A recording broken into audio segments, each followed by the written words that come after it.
The consumption of red meat from animals brought by Europeans, milk and dairy derivatives, is one of the main causes of climate change. Cows and bulls arrived on the continent in 1493 when Christopher Columbus introduced the first cows and bulls of Spanish origin. Then the Spanish, Portuguese, English and other European colonizers continued bringing cows, bulls, sheep and goats. To make pastures, enclosures and slaughterhouses for these animals, many forests and jungles are destroyed.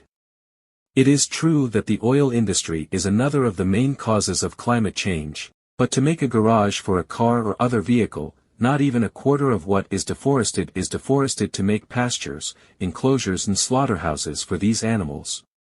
Cows and bulls have a larger digestive system than other animals, which is why they generate excessive emissions of carbon dioxide and methane in their gases and excrement.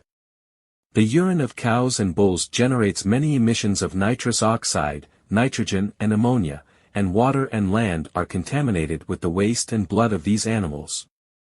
It is necessary to remember that in addition to the army and the police, which in these colonialist countries have always acted as enemies of the indigenous people at the service of colonialist governments and colonialist elites, in the United States and Canada, the greatest enemies of the indigenous people and those who murdered indigenous people the most they were the cowboys. It is necessary to remember that the extermination of indigenous people of the Selknam ethnic group in Argentina and Chile was caused by businessmen to use those lands for livestock farming that is dedicated to raising those animals brought by the Europeans, and that it was the same thing that happened with many indigenous ethnic groups throughout the continent where the perpetrators were mainly ranchers who raised those animals, brought by the Europeans. It is necessary to remember that the Amazons where indigenous ethnic groups live are destroyed in a large percentage by the livestock that is dedicated to the breeding of those animals brought by the Europeans, and that the large percentage of soybean cultivation that causes destruction of the Amazons is used to produce fattening concentrates for these animals.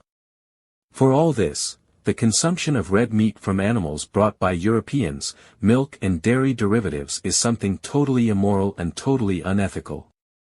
And both the belief in the God of the Abrahamic religions, Jewish, Christian and Islamic, as well as the atheism, skepticism and agnosticism that place Western science and Western technology above all, are destroying the planet. And most are more interested in knowing if life exists on other planets than in caring for life on this planet.